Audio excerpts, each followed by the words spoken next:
I'm pleased to say the man himself joins us now on our preview of this year's PGA Championship. Jason, great to see you. Thanks for your time and joining us. And you must be looking forward to a return to Valhalla and the week ahead. Yeah, no, looking forward to a return. I had some good memories from Valhalla, back when we played, back when Rory won. I remember, being in the final group on Saturday there. So it was just, I think they made some changes, but overall, I'm looking forward to a good week. Hey, Jace, take us back to that final green, the emotion that you and Cole Swatton poured out of you guys. What was that like? It was a tough, long week, but the journey, from the boy from Bow Desert to that point, take us to that point. Yeah, so it was, obviously it was a long journey, going from what I went through as a kid and then having Cole, coach me from 13 on. And then our goal was to get to #1 in the world, by 22, I think it was. We ended up getting to #5 in the world at 23. And it was all these little steps along the way that we were trying to hit. And then in 2015, I was playing some really, really good golf going into that week, just off the back end of the RBC Canadian win, and obviously playing well at the Open Championship. And I just felt like things were just kind of heading in that direction. And yeah, obviously the emotions just poured out of me that week because, how it is. Jeff and Paul were trying to, do everything we possibly can to get ourselves in the position to win. And, it's very emotional to do that at the top level. Nice stories, mate. So after that, obviously you played great for a long time, #1 in the world, but your back started troubling you a little bit more, triggered some swing changes with Chris. I think your swing's looking amazing now. How's that going, and how's that sort of progress been? And is it genuinely that much better on your back than it used to be? Oh yeah, by far. It's there was a time where I would really pride myself on putting, and I would really pride myself on saying how much time I would actually practice on my putting. And I would diligently and be disciplined about my putting routine. I'd be 2 to 2.5 hours a day of just putting alone. And that was very rarely did I ever miss a day. And that's why I putted so well. And it got to a point where I couldn't stand in place for more than 10, 15 minutes. And, it got to a point where I would go to a tournament. I wouldn't really practice Monday, wouldn't really practice Tuesday. I'd try and get through the Pro-Am on Wednesday and then go, okay, let's just play Thursday and Friday. If you make the cut, great. If you don't, then, you've just made another contract, hit for your number, for the contracts off the golf course. And I realized that I was playing for all the wrong reasons. I was in pain a lot.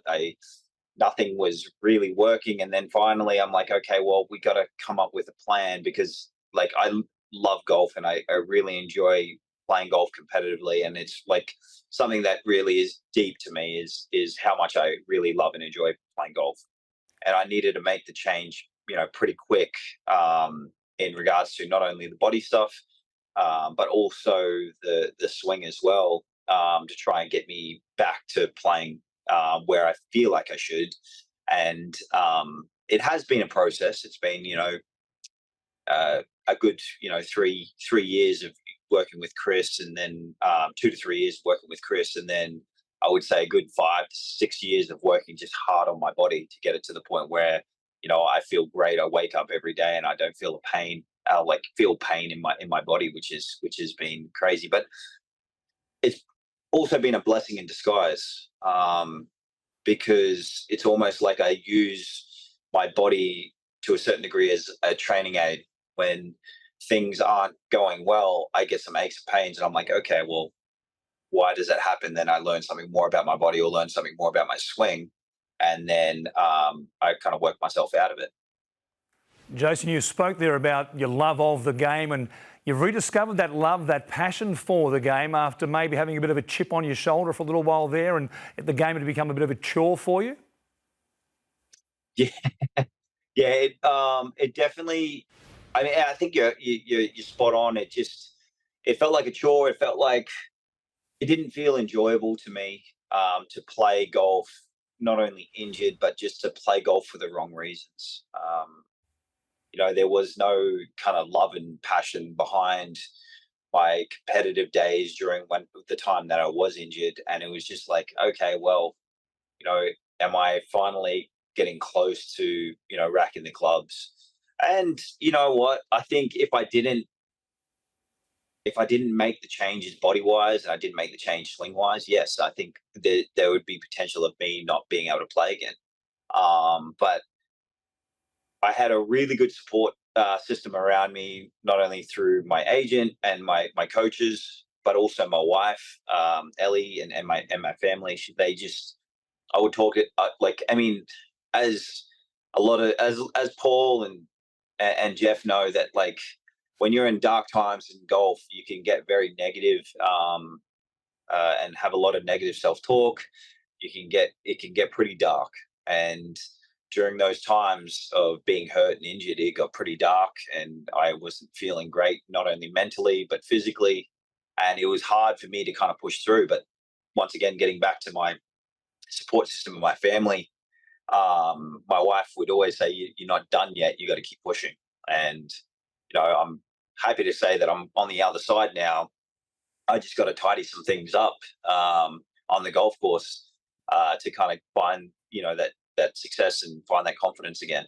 Hey, it's fair to say, Jace, that you listen to Ellie too, which is a good thing. Hey, 5 kids. It's always got me. You've got 5 kids now. How do you manage your time? Seriously, that's a lot of kids, and you've got to go and play golf at the highest level. And there's not a lot of professional athletes have worked that out yet. I'm still trying to work it out. If you got, if you know any tips or advice, but as you notice, I'm in my bus right now. I don't have the family here with this week, like kind of prepping, but during then I'm not going to be with me at this coming up in this at the PGA, but it's difficult. Like, I mean, we homeschool our kids, so that gives them the opportunity to come on the road with me. And that was one important thing for me, was to not miss my kids growing up. I know that it's important for Ellie to have me around as well. I think there's no right or wrong way of going about, like, whether you want to put your kids in school or homeschool. I really wanted to make sure that I never, like, because as you guys know, it's really easy to be on the road for 35 weeks a year and not be around your family and not be able to, and it's even more difficult to, once you have a week off, to go back and switch off. It's like, it's almost impossible, because your mind is always constantly going back. Okay, well, I got to prep for the upcoming tournament. I've got I played terrible last week, and like, why did I play terrible? So you're kind of there, but you're not there, and it's really hard to stay present and be with everyone and your family. So that's something that I've always, like, I struggle with always, but like I'm getting better at it. But like, having Ellie and the kids on the road with me, that definitely helps a lot, being able to be around them as I'm playing the tournament, because I don't think a lot of players could handle 5 kids on a bus with a wife and go through that chaos and go and play tournament golf. And I actually thoroughly enjoy it. Like, it's almost like to the point where sometimes it gets a little crazy here, and I go to the golf course and it's like completely calm for me. Well, I mean, you're making have 5 kids look pretty easy, Jason, but we all know it isn't. I found 3 really tough.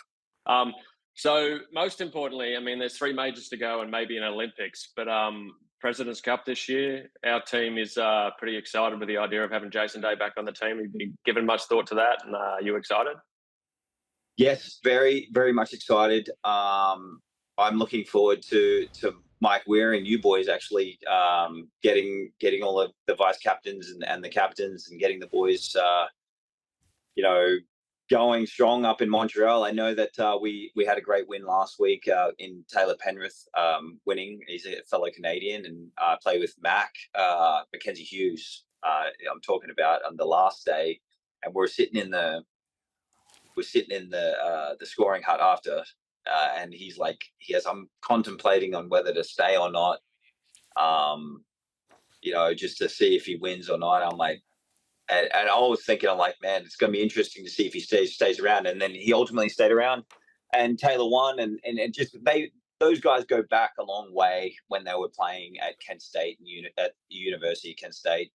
So they got a lot of history together. So it was nice. I think Taylor did that for Matt when he won. Woke up super early, drove from at 3 a.m. or something like that to go and watch Matt win. So it's nice to be able to watch some of the guys, more so recently, have a lot of success on the tour. And I'm looking forward to like Montreal is one of my favorite cities to go and visit. It's superb. The whole place feels almost kind of old school European type of feel city, but it's just 2 hours from my house, which is fantastic. And getting back to Mike Weir, who's had a lot of success as a Canadian player, but also up in Montreal as well. So I'm excited by that. I'm going to do everything I possibly can to get on the team, and then also looking forward to the Olympics as well. So if I get if I qualify for that and get the go ahead, I'm going to the Olympics as well. Hey, Jay, so this week, Valhalla, how's this course set up for you? They made some changes. I haven't seen the changes yet, but the last time we played it, it was severely wet. You had to hit it long and straight.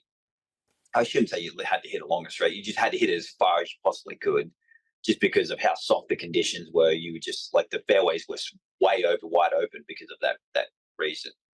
And I remember playing with Rory on the Saturday, and I mean the guy was carrying it 340 yards. He was hitting it so far. It was unbelievable. I've never seen anything like it. And he was just driving it so well, hitting such crisp iron shots with how wet the fairways were. It was just, I was like, man, he's got a pretty good shot at winning, ultimately end up winning. But you know what? I enjoy the grass that we're going to be playing on. I enjoy the Kentucky Blue grass rough that we play. That whole vibe of that it's just a big long golf course that we get to play on. That we know that it's going to be pretty thick rough. Like the PGA does a really good job of making it strong and difficult but fair. So they're not too worried about keeping the score around even, but typically it's somewhere, majority of the times it hits high single digits to low teens in regards to the winning score. So yeah, I mean I feel like coming into this week, the game hasn't quite been where it needs to be, but I'm quietly confident on what I'm seeing, not only in practice, but what I'm seeing on the golf course currently. The setup will be a big talking point, as will be fashion scripting, which has always been a bit of a topic in golf over the last decade or so. Now, take me back to Augusta and what you've got in store for Valhalla, because your fashion and your new link with Malbon became a real talking point at Augusta National. Yeah. The vest. I mean, a lot of people are invested in talking about my fashion, whether it's positive or negative. I just don't understand how people have the time to sit and comment on it all day. But it's nice that it's getting traction and getting a lot of people looking at Melbourne golf, and it's good. That's kind of like what they did. They accomplished what they were set out to. I actually quite like the vest. Obviously Augusta did not. So, but once again, you respectfully, take it off if they ask you to take it off. You don't want to step on anyone's toes. But I still have the vest here in the bus. Still waiting for a perfect time to pull it back out. But yeah, I don't know scripting wise what we got coming up, because typically Melbourne they're like late. But I think we're going to go more techie kind of slimmer fitting, outfits for the PGA. So not as baggy as Augusta, and it'll be more in line. Which I told Steven, I said, look, we got to kind of teeter along the edge there. You know what I mean? Like having some traditional stuff, shocking it up with some, some kind of newer baggy stuff, and then going back and forth between the two. So you keep people guessing and like what you're going to wear. And, you got to try and do it in a way where it's, the kids these days definitely wear a lot more baggier stuff. And, the fashion world for a lot of these kids that are watching golf is huge for them. So you'll start, I shouldn't say you'll start to see more baggy stuff, but it'll be interesting to see in like a year, 2, 3 years, to see if like the baggier stuff comes back in fashion, and it's all cyclical, but it'll be interesting. Not to the point of like maybe Tiger early 2000s, or late 90s, but we'll see how it goes. Well, my 20-year-old son and his mates are all wearing really big baggy jeans, so you're ahead of the curve as usual, Jason. Thanks for your time. It's been great to have a chat, and I'm sure you'll look a treat no matter what you're wearing on Sunday if you're holding up the Wanamaker Trophy once again at Valhalla. I appreciate it, guys. Thank you so much.